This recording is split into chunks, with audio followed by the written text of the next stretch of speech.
Harka fuune kabajamtoota fi jaalatamtoota daawwattoota miidiyaa OROMIA11 kun qophii sona guyyaati. Qophii sona guyyaa keenya har'aa keessatti marii biyyoolessaa fi oolmaa waraanaa wajjin mari'achuudhaaf as istuudiyoo OROMIA11 keessatti argamna. Akka dura wajjin jirra. Badina turtii gaarii qabaadha. Oduu gammachiisaa hawaasa Oromoo hundaaf waldaan ogeeyyota fayyaa Oromoo idil addunyaa ayhoppaan addameen Minisoota dipaartimentii fayyaa Minisoota dhaabbata Weelsheer Internaashinaal dipaartimentii fayyaa Raamzii Kaawurii fi OROMIA11 wajjin ta'uudhaan sagantaa talaallii dhibee koronaa kennuuf jalqabee jira. Talaalliin kun kan kennamu ijoollee umrii 5 irraa jalqabee hanga nama guddaatitti. Namoonni talaallii kanarraa fayyadamuu barbaadan hundi koottaatii fayyadama. Odeeffannoo dabalataa argachuu yoo barbaadan 952 807 1003 irratti bilbiluu ni dandeettu. Fayyaan qabeenya, fayyaan faaya. Waldaa ogeeyyota fayyaa Oromoo idil addunyaa ayhoppa damee Minisoota.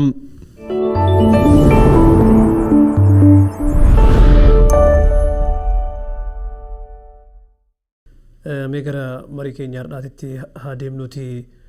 Marii biyyoolessaa yeroo ammaa kana geggeeffamuudhaaf yookiin adeemsifamuudhaaf deemu seenuun dura mariin biyyoolessaa maal ka jedhu irraa jalqabnu. Mariin biyyoolessaa maali? Mariin biyyoolessaa yeroo biyyi tokko waraana yookaan walitti bu'iinsa waldhaba gurguddoo keessa seente qaamii mootummaa ka jiru rakkoo biyyi sun keessa seente walxaxaa fi gad fagoo ta'e keessa bahuu dadhabee mala rakkoo san keessa bahuu fi sagantaa geggeeffamu. Marii biyyaalessaa jedha warri garii, marii siyaasaa jedha. Walumaa galatti kaayyoon isaa walama. Tokko rakkoo walxaxaa ka siyaasaa taatu yookaan ka walitti bu'iinsa furuuf.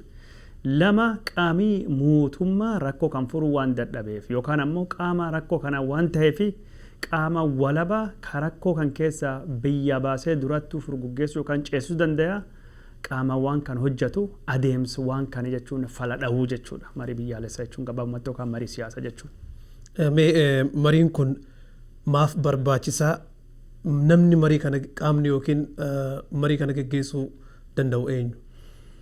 Mariin kun maaliif barbaachisaa jedhee jalqaba seensirratti dubbadha jira. Takka biyya tokko siyaasaa isii kan walxaxaa fi gad fagoo tahee fala dhabee fala barbaaduuf. Lama biyya wal waraansan yookaan wal dhaban walitti bu'iinsan raafamtuu fi raafama sun keessa baasanii karaa nagayaatii fi karaa tasgabbii irrattu biyya sun deebisuuf waan kan lamaa fi wanni kun tayaa jechuudha. Waan kan yoo gaggeessinu adeemsa sadiitu jira. Adeemsi marii biyyaalessaa adeemsa gosa sadiiti. Tokkoffaan marii biyyaalessaa karoorsuu jenna jechuudha. Sagantaa karoorsuu sagantaa jechuun itti jalqabaayyuu waan kana iddootti hin seenan durattuu itti qophaa'anii hojjetan jechuudha. Preparatory phase jennaani. Kalammaffaa ammoo maruma jennu suni qopheessuu jechuun mariirratti waan haasamuu fi warra wal haasa'uu san jechuudha. Kasadaffaa ammoo eegii mariin gaggeeffameen duubattu sagantaa yookaan ammoo gulantaa raawwiti. Karoorsuu, qopheessuu fi raawwii yookaan raawwachiisu jechuu kanattu ilaalla. Yoo sagantaa karoorsuu irraa kaasan taate sagantaan kun eegii karoorfamee yaadi kun dhiyaate yaada kan qaamni adda addaa dhiyeessuu danda'a. Achiin duubattu mariin gaggeeffamtu kunin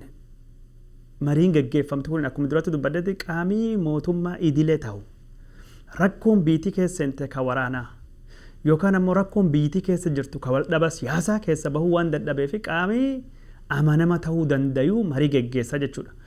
Mariin gaggeeffamtu kunin akka bu'a qabeessa taatuu fi ulaagaan jalqaba gulantaa jalqaba ka karoorsuu gubbaattu hirmaachuu qabu.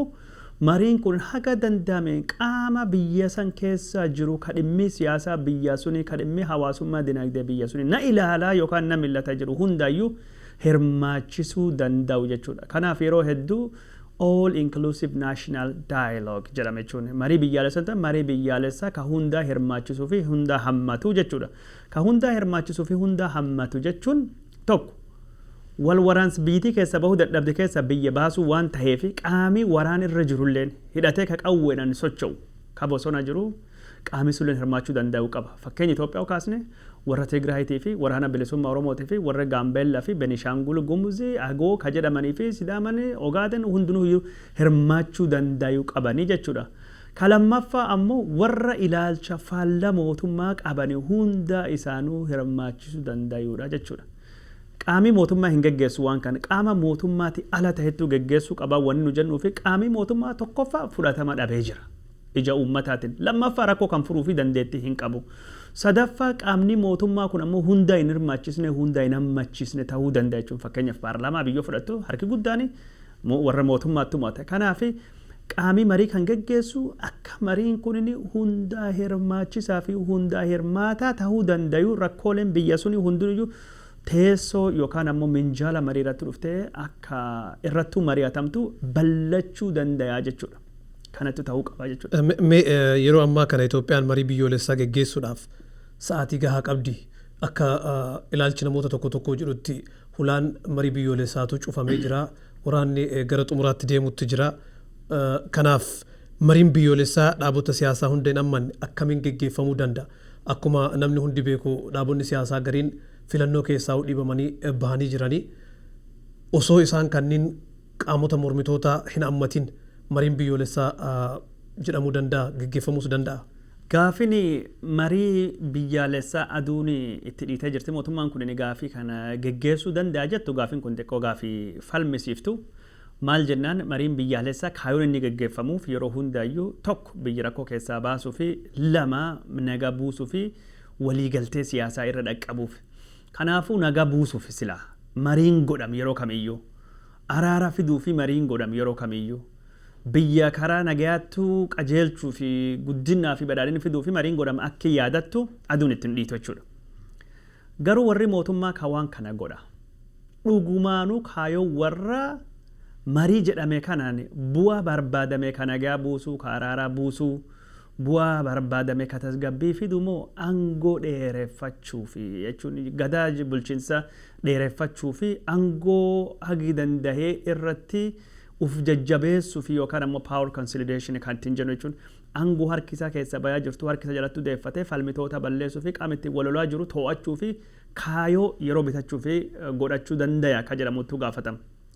Mariin ammaan tan mootummaan Itoophiyaa qopheessaa jiru ka fakkaatu haala isa tokko tokko irraa kaasnee dubbanna araaraa fiduuf nagaa buusuuf waliigaltee siyaasaa biyya san keessattuu dhabame rakkoolee hunda biyya suni hundeerraa furuudhaaf warri wal lolaa jiran wajjin lakki walijjeesuun dhiiga walii lolaasuun wal dhangalaasuun nu gahee jiran ulmaan biyya tokkooti rakkoo qabnu teennee mari'annaa waan jedhu hin fakkaatu maal jenna warra sunu hedduun isaanii marii keessattuu hin hirmaatanii yookaan hammatamuu hin deemanii warri dirree siyaasaa keessa dhiibamee filannoo keessa bahelleen akka filannoo keessa bahettu dirree siyaasaa keessa dhiibamee hafee marii kan keessattuu waan barbaadame hin fakkaatu inumaayyuu wanni kun fakkeessa fi waan godhamaa jiru paartilee akka kafaa'oo faa bakka isaanii paartii bira mootummaan bocaa jira fakkeessa fi kafiduu fi achi keessatti hirmaachisuu fi ka barbaadu warra manidhaa jiran.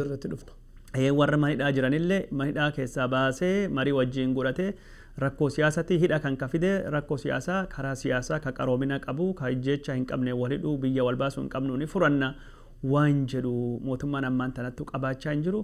Akka hedduutti yoo ilaalle mariin biyyaalessaa kunini odoo mariinuu hin jalqabne sadarkuma karoorsuu yookaan sadarkuma jechuun qophii irrattu waan kufe waan fashalaa'e waan hin taane fakkaata. Kadiroome mariin biyyoolessaa yaamamaa jiru kun walumaa galatti ulaagaalee barbaachisoo ta'an kan ammaati kaafte keessaa yoo iftoominaa fi ummata kan hirmaachisu ta'e namni gaafii gaafachuu qaba. Amanamummaan qaama marii kana geggeessuu gaafatamuu qaba. Ajandaawwan ka'an dhugamaan rakkoo uumamee jiru rakkoo wal dhabbii hiddaa ta'e kana furuu danda'amoo seeraa fi heerri adeemsa marii biyyoolessaa kana ittiin raawwachiisanoo maal fakkaata ka jedhullee kaasuu dandeenya. Bu'aan marii biyyoolessaa irraa argamu akka hin jallifamneef yookiin akka hin sharafamneef hojiirra oolummaan isaa akka olii gadi hin daddabneef wanni hojjetamaa jiru wanni lafa taa'ee jiru maali ka jedhu marii biyyoolessaa kanaan wal qabatee kama ammatu duratti kaafte dhaabni KFO haarofti bocamaa jiraachuu sharaatanitti gabba'uudhaaf akka deemu odeeffannoo dhagahaa jirra. Yoo akka ABO sharaatanitti hundeeffamee KFO'n kan hundeeffamu taate dhaabni amma jiru dhaabni duraan hin jiru maal godhuu qaba? Uummanni Oromoo maal godhuu qaba? Mariin biyyaalessaa akkuma duratti dubbadhe gulantaalee gurguddaa sadiinuu geggeeffamaa tokko amma gulantaan ammaan tanitti jirru mariin jedhama ammattuu hin taane mariin kun ta'uun durattu karoorsanii itti qophaa'uutu jiranii marii kanaa fi haalii ammaan tan itti seensi yookaan ammoo haalii marii kanattu Itoophiyaan ittiin galaa jirtu karaa hedduun hanqina gurguddaa qabdi ammumaan tanaayyuu irraa kaasee buddeenni nama quubsuu eeleerrattu beeksisaa jedhame haala ammaan tana irra laallee mariin kun jechuun akka nama hin quubsine mariin kun bu'aa barbaadamee fi kana gaafa araara buusutuu fi biyya san keessatti wal hubannoo yookaan ammoo wal dhageettii siyaasaa uumuu fi kagodhamee akka bakkaan hin geenne mul'isee jira. Marii sadarkaa kanattu sila wanni tahuu qabu sadarkaa kanattu yaadii marii qaamii fedheeyyuu hadhiyeessu waan kana jechuun falmitoonni kanaan duratti ABO fi KFO'n hawaasii addunyaa gamtaan Awurooppaa gamtaan Afrikaatii fi mootummaan Ameerikaa akkasumas qaamii adda addaa mootummaa dabalatee yaada marii biyyaalessaa hin qopheessinaa hin geggeessinaa jechaa turan kun yaada gaarii tokkodha garuu sadarkaa mariin qopheeffamti jedhamu kanattu akkamiin qopheessuu deemna jedhame wanni karoorfame kun akkuma asirratti dubbadhe qaamii dhimmi kun ilaalu ajandaan siyaasaa Itoophiyaa nagalchaa akka jedhu qaamii siyaasaa ammaan tana keessa jiruu fi ka siyaasaa keessa dhiibame ka biyya keessa jiruu fi biyya ala jiru dayaasporaan hunduu haalinni ittiin hirmaachuu danda'e mijeessudha. Kun tayaa jira tayaa hin jiru. Keessattuu biyya akka Itoophiyaa biyya siyaasaan isii wal xaxaatii fi gadi fagoo ammaan tana dinagdee siyaasa hawaasummaa fi wanni isii hedduun raafamaa jirtu keessatti raafama kan keessa baasuu fi sagaleen kanaan durattu dirree siyaasa biyya suni keessattuu dhageettiin arganne. Sagaleen warra seenaa biyya suni keessa siyaasa irra dhiibamee bahe sabaa fi sablammii adda addaa ka cunqursaa keessa baanee jirra jedhan. Sagalee warra akka dubartoota ka dhiibamee bahee biyya jechuun siyaasaa dhiirii qofti wagodhu keessattuu sagalee dubartii ka dhiibamee bahe. Sagalee jechuun daa'immanii dargaggeessaa keessattuu dhagahamee hin beekne sagalee akkasii kana dhageessisuu fi bakki isii maltu akka argattu godhuu waan guddaa tokko ta'uu qaba. Kun tahee jira jennee eegilaallee tahee hin jiru jechuudha. Kanaafuu mariin kun ammumaan tanaayyuu haalii inni ittiin nama hirmaachisaa jiru marii hunda hammatu hunda hirmaachisu ka sagaleelee adda addaa siyaasa Itoophiyaa keessa baraa fi dhiibamaa bayanii ka irratti hirmaachisu tayaa hin jiru jechuudha. Kalammaffaa kanaan walitti qabate sagantaan kun yoo qophaa'u namni qopheessu sagantaa kan eenyudha namni sagantaa kana qopheessu hagam tokko amanama ka jedhu kalaaluu fedhan. Sagantaa kan hin qopheessinaa qofa miti gareeleen adda addaa jechuun yaada dhiyeessita jirti gareeleen kun cuftunuyyuu fedhii siyaasaa adda addaa qabdi fedhii siyaasaa adda addaa kan keessatti waan adda addaatiin namni adda addaa ija adda addaatiin ilaalaa ija adda addaatiin shakkaa jechuudha. Waan kana akkuma duratti dubbannetti mootummaan amanamummaa dhabee jira. Biyya bulchuu irrattu biyya geggeessuu irrattu nagaa buusuu danda'uu irrattu kanaaf qaama mootummaati ala tahee qaama bilisa ka waan kan guruu danda'u kan inni qopheessuu qabuuf Abiy Ahmed mootummaan isaa ka amanamummaa dhabe akkamiin waan kan geggeessa qaama bilisaa kana eenyutu qopheessuu qabu qaama bilisaa kan sila mootummaa takka warra falmitoota ummatii bal'aan namitti amanuu qaama gos kanatti dhiyaachuu danda'uu qabaa jechuudha ammoo warra jechuun rakkoo keessatti walitti walimachaa jiranitu jiran warra Tigraay haa taatu warra ABO woboo haa ta'uuti warra mootummaa haa ta'uuti warri kukkuni cuftu silaa adoo sila akka yaadattu yaadamtaate nama jechuun qaamii kun fudhachuu danda'a yookaan ammoo qaama bilisaa kanamii irratti walii galuu danda'a ka ummatii irra abdii qabu ka ummatii irra jechuun irra waan gaarii eeguu danda'u qaama gos kanatti jiraachuu danda'u qabaachuu bakki qaamii kun hin jirretti amma akka dhagayaa jirru koree kana ka qopheessuu deemutu jiru maayindi jedhame warra Abiy Ahmeditidha. Kanama waan kan geggeessuu deemullee filuu deemu Abiy Ahmeditidha. Abiy Ahmed qaama rakkoo tahee Abiy Ahmed gama tokkoon wal dhabaa wal lolaa jiraatee Abiy Ahmed waan kan qopheessuu danda'uun isaayyuu wanni kun bilisa ka jedhamu. Neutrality waan kana conflict of interest waan kana hambisu ka jenne walitti qabatee deemaa hin jiru. Inumaayyuu wanni fakkaatu Abiy Ahmed hawaasii addunyaa gaafa dhiibba irratti godhaa ture. Gamtaan Afrikaa gaafa dhiibba irratti godhe mootummoonni gamtuman gamtaan Awurooppaa mootummaan Ameerikaatii fi qaamni adda addaa ka falmitoota irratti dhiibba godhe filannoon duuba na eegaa filannoon duubattu anuu waan kan qopheessuu deemaa jedhe waan ummatii addunyaa irra eegu sun akkuma filannoo fakkeessaa godhe filannoo tapha kan godhe mariillee ka tapha kan godhe waan jedhu ka fakkeessaa godhe nama filateeni mata duree yookaan ammoo ajandaa inni irratti barbaade irratti wal mari'atame achiin dubatti kun hawaasa addunyaallee waan akkasii goonee jirra ummata biyyaallee waan akkasii goonee jirra mootummaan kiyya mootummaa biyya bulchuu danda'u mootummaan kiyya mootummaa waan akkana godhuu danda'u fudhadha waan nu goone kana nutti amana goonee jirra jedhee fudhatama argachuu fi waan inni carraaqaa jiru fakkaata jechuu karaa kanaanillee kufaatiin kun hin jirti jechuudha. Haasaa kaasaa yeroo tokko namichatu abbaa dhahee ajjeesee jedhan abbaa dhahee ajjeeseeti mana murtiitti dhiyaatee jennaan murtii umrii guutuutti murteessan yeroo kana iyyannoo gaafateeti yaa abbaa murtii ani ijoollee yatiimaa guddisaa hidhaanarraa hir'isaa jedhedhan. Muummichi ministeeraa abbaa ajjeeseet yatiimaa jechuu wal fakkaata. Amma wanni deemaa jirtu waan akkasii fakkaate. Abiy Ahmed akka hedduun abbaa jechuun ilma abbaa ajjeese sun fakkaatee jira. Inni nu mataan isaa yoo rakkoo qabaa. Araarsu ta'uu hin danda'u yoo amma badiin isirratti darbellee nama harfadha jedhallee irraa hin fakkaatu jechuudha. Maan jennaan yakka yookaan badii hojjetee jira. Akka hundaafuu mariin kunini hammachiisa waan ta'e hammachiisee hin jiru. Mariin godhamu tokkin ammoo iftoomina qabaachuu danda'u qaba. Mariin ta'uun hirmaachisa qofa osoo hin taane sadarkaa mariin kun ittiin gaggeeffamu jalqaba haga dhuma haga raawwisaa iftooma tahee hawaasi beekuu qaba. Iftoominni yoo jiraatman hawaasi jalqaba mootummaa irra amantii dhabee jira. Mootummaa irratti waan amantii dhabeef mootummaa irratti amanta marii godhamu irratti akka inni amantii horatu mariin kunini nama hundaayyuu hirmaachise bifa iftooma ta'een hawaasaaf beeksifamuu qaba. Kanaaf ammoo gara kaafaa'utti adeemnuti xumuradhuti. Kanaaf ammoo wanni guddaan tokko maalidha? Miidiyaadha. Miidiyaan ammaan tana ifaa fi bilisaa tahee waan kan gabaasu jira. Gaazexeessota mootummaan hidhaa jiru cufaayyuu argaa jirra. Gaazexeessota mootummaan to'annoo jala oolchaa jiru argaa jirra. Warrum isaayyuu kaayis harka dhahee fi hunda hidhaa jira. Bakka miidiyaan bilisaa hin jirretti miidiyaan waan kan qeequu hin dandeenyettu miidiyaan waan kan gamaaggamu madaaluu hin dandeenyettu akka mariin bilisa ta'uu danda'a. Mariin bilisaa jechuun bakka bu'ootii dhugaa uummata hin jirretti akkamiin ta'uu danda'a.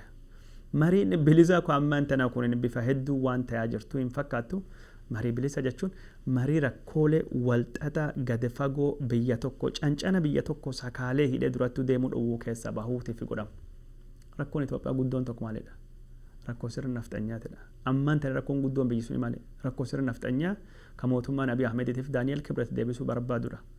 Rakkoon kun nuuf hin taatu ka jedhuun Jawaar Faatii hidhamanii hidhaa jiran kafaa of abaa'uun filannoo keessa dhiibamee jira. Warra Tigraay wajjin waraanii kun gaggeeffamaa jiru. Yoo rakkoo gosa kana cima irratti mariin kan hin godhamne taate faayidaan isaa maalidha? Rakkoo gosa kanatti kaasamuu qabu gama tokkoon Minilik zamachaa jedhee warri sirna Minilikii dhaadessuu fi duula Minilikii gaggeessu ka abbaa gadaa fixu ka hayyoota Minilikii dura dhaabbatan yookaan ijjeessu yookaan hidhu akkamiin marii hunda hammatu ka rakkoo Itoophiyaa rakkoo bu'uura ka hundee biyya sunii furuu danda'u gaggeessuu danda'a. Qaamni biyya bulchaa jiru gaafa filannoodhaaf qophaa'u abaa'oo bifa haaraatti abaa'oon duraanii filannoo keessaa dhiibamee ba'ee jennaan abaa'oo haaraa hundeesseetiin filannootti deebise. Marii biyyoolessaa kana gaggeessuudhaaf kaafaa'oo haaraa uumuudhaaf deemaa jiraachuu isaaniitu dhagahamaa jira.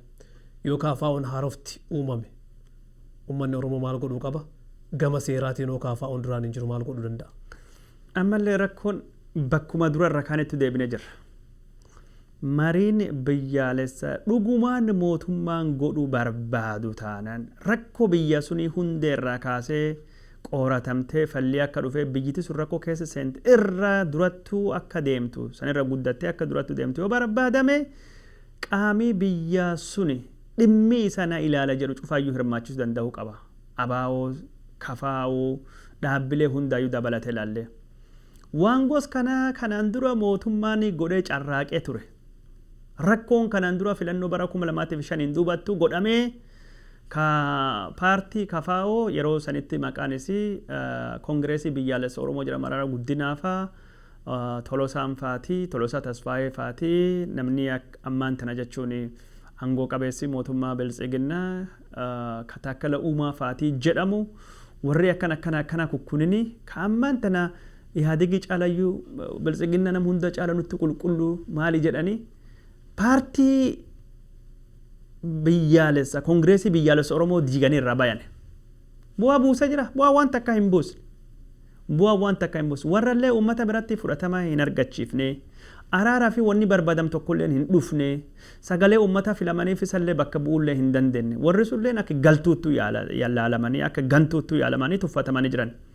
Warri hardha maqaa kafaa'ootiin shira gos kanaa godhan seenaan keessanii seenaa Tolosaa Tasfaayee irraa addi ta'uu hin deemu. Seenaa jechuun Taakkala Uumaa irraa addi ta'uu hin deemu. Seenaa hattuuta, seenaa gantuuta, seenaa galtuuta uf xureessuu deemtanii. sagalee uummata Oromoo irratti wanni shirii isin gootan dabii isin gootan tokko marii isin jettan kana bakkaan hin baasu. Uummata keessaniin birattu isin jechuun jibbisiisaa isin tuffachiisa abbaa garaa isin godhaa jechuudha. Kanattuu jira mootummaan kun yoo dhugumaa fi marii fi fedhii qabaate taanaan waan gosa kanarraa of eeguu qaba.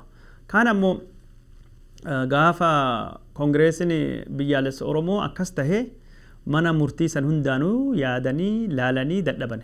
Ani nammallee taanan karaa murtiitiin karaa boordii filannootiin adeemsa seeraa wanni godhamuu qabu warri carraaquu ni jira. Angaruu mana murtii Abiy Ahmedii keessa boordii filannoo Abiy Ahmedii boordii burtukaan midhaaksaa keessa fallii yookaan ammoo furmaatiin argama itti gaafattee hin argamu.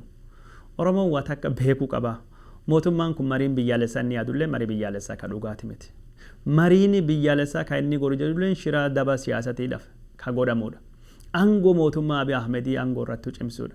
Mariin bakka Jawaar Mohammadii faatii, bakka Alaa Garbaa faatii, Hamzaa Booranaa faatii hin jirrettu, bakka Mararaa Guddinaa faatii hin jirrettu, mariin bakka Daawwid Ibsaa hin jirretti, mariin bakka Jaalmarroo Dirribaa hin jirretti, mariin bakki warri Tigraa hin jirre marii dhugaati miti. Ammaan wanni nu arguutu jirru warra filannoo kijibaatiin filannoo moo'annee jirra jedhanittu yaada isaan fedhan yaada isaan barbaadan irrattu wal gayanii dirree namii biraa kan isaan ittiin falmu dirree yaadii addaa itti dhiyaatu dirree mariin addaa itti dhiyaatu dirree warri gosa tokko walii galu ilitoonni jechuun warri sirna durii leellisu faarsuu irratti walii galanii aangoo irratti turuu fi kan isaan irratti walii galanii shiraa akkasii hojjetan malee ani marii biyyaalessaa kan dhugumaanuu qabatamaan rakkoo biyya sunii furuu na mul'ata.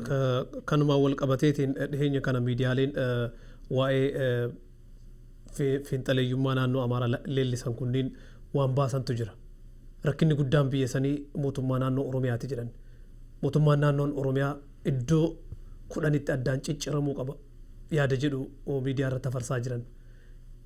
Osoo yaada kana gamaan qabatanii deemanii marii biyyoolessaatiif haasaan deemu kun ni milkaa'a jettee yaadda?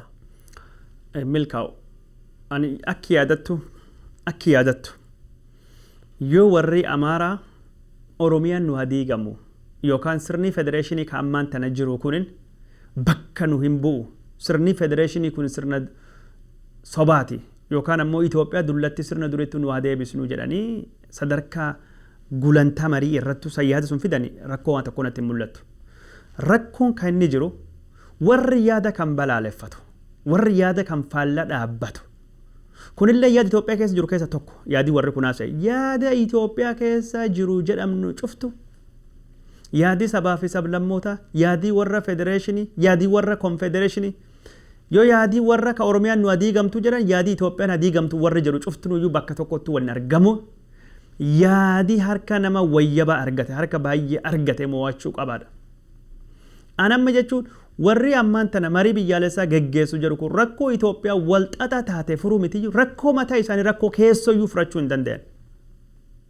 Biltsiginnaan Amaaraatii fi biltsiginnaan Oromiyaa warra aangoo irratti saamichi irratti hagu tokko walii gallaa jedhanii walitti dhufe malee kaayoo biyya bulchuu kaayoo nagaa buusuu kaayoo biyya guddisuu badhaadhina buusuu irratti warri walii galuu miti. Haga tokko warri achi keessa jiranii karbaasa dullacha roodmaappii sirna duri deebisuu Itoophiyaa olaantummaa deebisuu yaada Daani'eel Kibratiitii fi warra Amaaraa tokko irratti walii galuu ni jiraatu malee anin biltsiginnaan Oromiyaatii fi biltsiginnaan Amaaraayyuu waliiyyuu hin galtu haa gubbaan jirtu gaafa tokko warri wal nyaachuu fi gara waraanatti deemutti jirutti natti mul'ata haala gos kana keessatti sadarkaa warrattu ejjannoon gos tokko hin jiru walii galtee hin jiru wal dhaga'uun hin jiru mariin biyyaalessaas warri geggeessu bu'aan isaa faayidaan isaatii fi hojiirra ooluu danda'uun isaa natti mul'atu. Galatoomii kadiroomee gara mata duree keenya lammaffaatti haa deebinuuti waraannis ammasin dhaabbanne babal'ataatuma deemaa jira. Iddoodhuma mootummaan dhiheenya kana jalqaba gareen TDF'if woboo qabatee irra dhiichisaa ture. Achi booda mootummaan iddoo san erga gadhiifame booda qabadheera jedhee dhiichisaa ture. Amma immoo yeroo sadaffaatiif deebi'ee qaamni TDF'if woboon iddoodhuma mootummaan irra dhiichisaa ture san Laalibalaa dabalateetiin qabachuu isaattu dhaga'ama. Waraanni kun garam deemaa jira? Maaltu gaggeeffamaa jira? Maal harkaa qabda? Waraanii guyyaa jalqabdu beektaa malee guyyaa xumurtiin beektuu jennee dubbachaa turre. Abiy Ahmed injifannoo argatee jira, Itoophiyaan injifannoo argattee jirti, injifannoon dhuftee maali waraan kan daddafnee fixnee achi gara misoomatii fi badhaadhinatti deemna jedhee mootummaan dhaadannoo hedduu godhaa ture. Lakkisa waraanii taphaan jalqabaa garuu gaafa keessa bayaniin beekanii waraanii hunduu akka qoosaa itti seenta gaafa keessa baatu hin beeytu. Garuu waraana kanatti mootummaan kun hin deemine.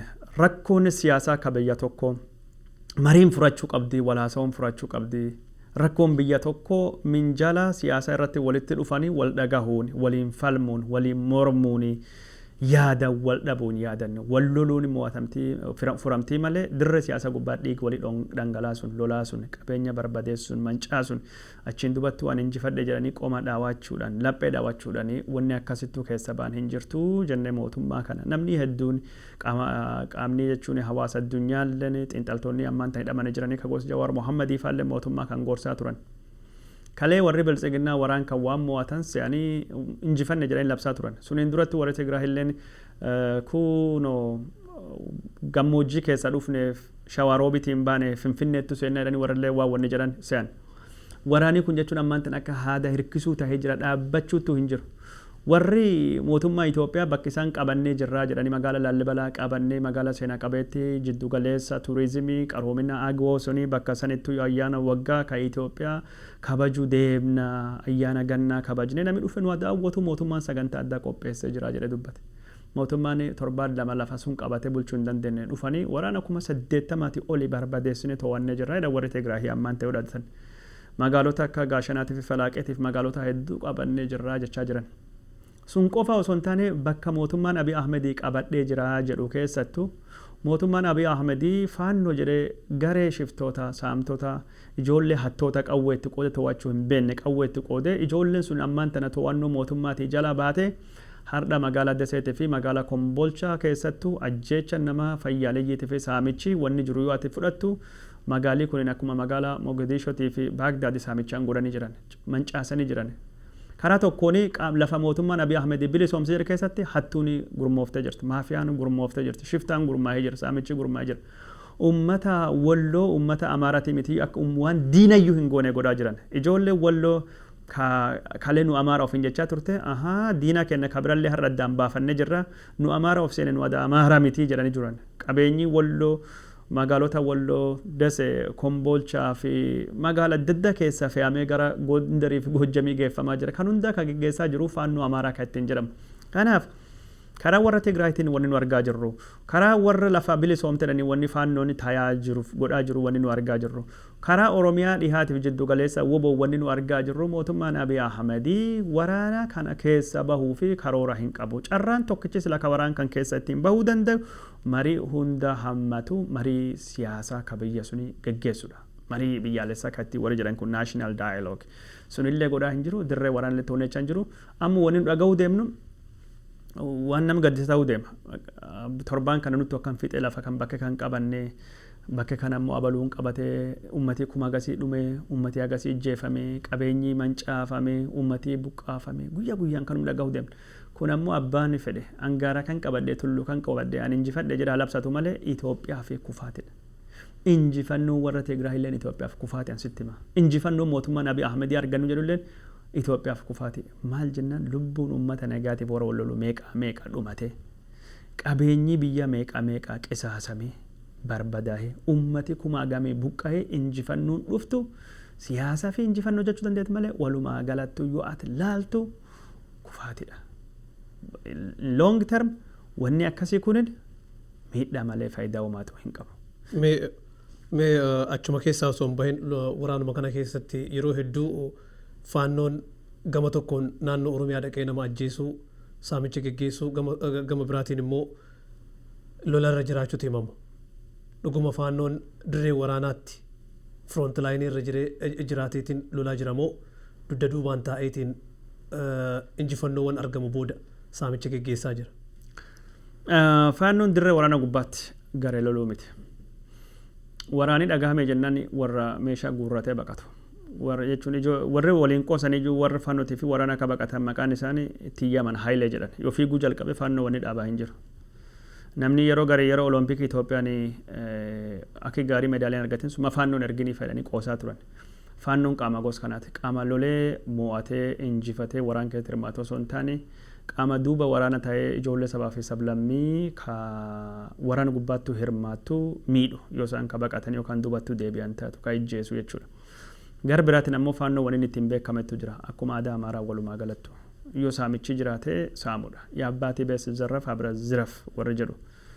Magaalii Kombolchaati fi Dasee gaafa waraana dhugumaanuu saamamtee jirti tokkotti. Garuu saamichi guddaan kan inni tahee eegi humnoonni Tigraahii magaalaa kan keessa bahaniin dubattu saamicha godhame. Dhaabbileen gargaarsa mootummoota gamtoomanii dhaabbileen gargaarsa namooma qoodanii fi waajirii mootummaatii fi manneen qabeenya faayii dubartoota ka hawwanii nafne man keessa deemanii waan ijoolleen xixiqqoo hundaayyuu man keessa saamaa turan. Kun ammaan tana bakka waraanii gaggeeffamaa hin jirretti Dasee fi Kombolchaa yookaan magaalota Walloo kabiraarraa saamicha saamanii gara Gondarii fi Gojjamii fe'uu geessu jechuun maalidha? Humni wal herregatu. Humna kana ummati hiriira bahee faanoon amaaraa Walloo keessa nu aba'u jechaa jiran Walloon hiriira bahanii akkasichaa jiranii saamichi gos kana kan nu argaa jirru faanoon seenaan isaa seenaa saamicha seenaa hanna malee seenaa qabsoo yookaan ammoo seenaa uummata bilisoomsuu loluu akka hin qabne ofirrumatti nu ragaa bayaa jira. Mee sagantaa kana jecha tokkoon haa goolabnuuti gabaasa tokkotu jira. Dhiheenya kana marsaalee miidiyaa mootummaarraan wanni bahaa jiru gareen TDF FOBO baankiilee 250 ol akka saame gabaasatu jira. Isa kana gareen kuwwan immoo saamicha tokkollee akka hin geggeessine dubbataa jiru. Isumaan wal qabsiitiin deebii akkanaa kennitu barbaada. Jecha tokkotu jira. Nama lamatu baankii saamee jedhan. Baankii saamanii birrii miliyoona 2 fudhatanii gara manaa galan. Galgala TV irra ta'anii yeroo filaalanii baankiin isaan saaman sun birrii miliyoona 6 miliyoona 5 baduu dhagahan. Ta'anii laakkahan. Hay birriin nufuune birrii miliyoona 2 birriin kun eessa jiraa jedhan. Gara bilbilaniitti deebi'an birriin nufuune haganaa mitiidhan birrii hafte maaneejerichatu ofii saame. Saamicha kana keessa gabaasa kana keessa garee kamtu dhugamaan baankii kanneen saameera jettee yaaddaate? Garee kamittu saamee jettee gaaffii na gaafattu afaan guutadhee garee kanattu saamee jedhee dubbachuun na dhiba. Waraana keessatti waraani jechuun kana waliin dubbanne. Waraanii ajjeechaa qaba. Waraanii saamicha qaba. Waraanii diigamsi qaba. Waraanii buqqaatii uummata qaba. Qaamii lachuu haga fedhu naamusa qabaanne waraanii kennan jechuun amala gaarii qaba. Waraanii kennan jechuun leenjii gaarii kenneef jedhan qaama akkasii gaafa waraan keessatti wanti tokko nu beeknu bakka waraanii jiru keessattu seerii yeroo hundayyuu ni caba. Seeraaf tasgabbii wanni jedhamu law and order hin jiru. Kanaafuu hattuu adda addaa ka yeroo nagaa riphee taa'u saamtuu adda addaa ka yeroo adda addaa riphee taa'u fi balbalni bana. Kan keessattuu qaama wallolu alalleettu ka riphee saamicha hojii godhatu ka saamicha dalagaa godhatee saamichaan badhaadhuu barbaadu qaamni adda addaa hirmaachuu danda'a. An akka yaada kiyyattu waraan kan keessatti wanni an argu warri Tigraahilleen bakki isaan itti wasaamani ni jira. Warri Amaaralleen bakki itti saaman ni jira. Irra guddinni saamicha kamittu godhee jettee ona gaafatte saamicha jechuun ka irra guddinni godhe an akka yaada kiyyattu warra aadaa saamicha hama qabu kan naannoo Amaaraa yaabbaatii beessi zarraf abra ziref warra jedhu warra gos kanaatidha. Saamichi gurguddaan magaalota Walloo keessattuu ka ta'e gaafa TDF hin jiru miti. Gaafa isaan bayaniin duubattu saamicha gaggeeffame Daseetti, Kombolchaattu, Kamiseettu, magaalota biralleettu. Kanaafuu saamichi kun saamicha yeroo waraana keessatti ta'uu danda'u garuu aadaan saamicha kan naannoo kan keessa jirtu aadaan shiftaa aadaan wanbadummaa kan naannoo kan keessa jirtu saamicha hammeessee saamichi akka inni ta'u guddatu kan godhee jira. Kanaan walittu qabatee mootummaan Abiy Ahmedii naannoo waraanaa keessa saamichi akkasii ta'ee maali jedhee dubbii hafarsee haasawaa jira. Tigraahii maal godhee bahe mootummaan kunin? Waan Tigraahiin qabdu hunda barbadeessee gariin saamamtee Amaarattuu galtee gariin jechuun Eertiraattuu galee. Horii namni horatee keessa harka 100 keessa 90 olittu jechuun du'ee yookaan saamame ejjeefame. Maasan nama facaafatu waan namni facaafate ka boolla qabuu fi ka gootaraa qabu harka 100 keessa 80 oli yookaan ni saamame yookaan ni barbada. Waanuma mootummaan kun godhe amma warri kulleen godhaa jiran na fakkaata warri Amaaralleen wal godhaa jiran na fakkaata. Waraana gaggeessitee maal eegdama? Mancaa'insa malee saamicha malee hanni malee akka waan addaa takka.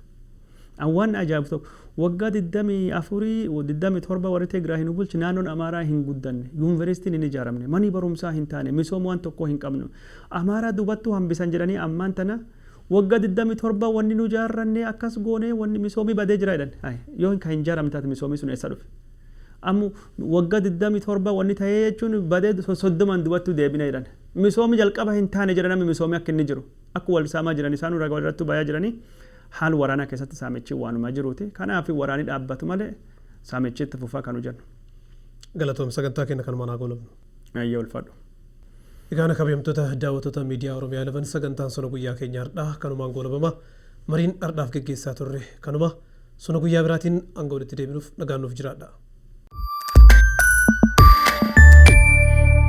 oduu gammachiisaa hawaasa Oromoo hundaaf waldaan ogeeyyota fayyaa Oromoo idil addunyaa Ayihooppaan addameen Minisoota Dipaartimantii Fayyaa Minisoota dhaabbata Weelsheer Intarnaashinaal Dipaartimantii Fayyaa Raamzii Kaawurii fi OROMIA11 wajjin ta'uudhaan sagantaa talaallii dhibee koronaa kennuuf jalqabee jira.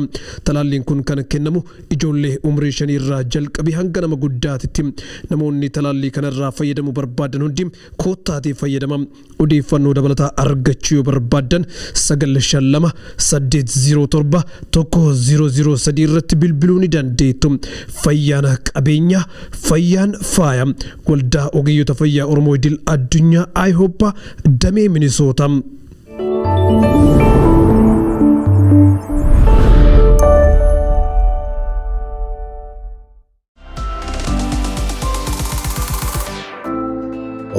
OROMIA11